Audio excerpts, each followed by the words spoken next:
राजनांदगांव जिला न्यायालय को बम से उड़ाने की धमकी मिलने के बाद बुधवार को पूरे परिसर में हड़कंप मच गया।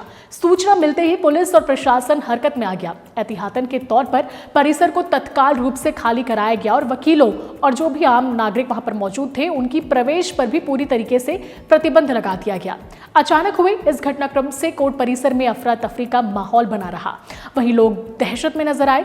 बताया जा रहा है कि जिला कोर्ट के आधिकारिक मेल आईडी पर अज्ञात व्यक्ति ने दोपहर 1:20 पर बम से उड़ाने की धमकी भेजी थी। ये मेल बुधवार की शाम को सामने आते ही न्यायिक अधिकारियों में हड़कंप मच गया। सुरक्षा को सर्वोच्च प्राथमिकता देते हुए सभी न्यायिक कार्यवाही को तत्काल प्रभाव से रोका गया और अधिवक्ताओं और साथ ही साथ कर्मचारियों को सुरक्षित बाहर निकाला गया। धमकी के बाद भारी पुलिस बल वहां पर तैनात की गई। बम स्क्वाड और अन्य सुरक्षा एजेंसियों द्वारा न्यायालय परिसर में बहुत अच्छे तरीके से तलाशी की गई और अभी भी तलाशी अभियान चलाया जा रहा है। चप्पे चप्पे की गहन जांच की जा रही है ताकि किसी भी संदिग्ध वस्तु या गतिविधि को समय रहते पकड़ा जा सके। पुलिस के वरिष्ठ अधिकारी अभी मौके पर मौजूद हैं और पूरे हालात पर कड़ी निगरानी रख रहे हैं।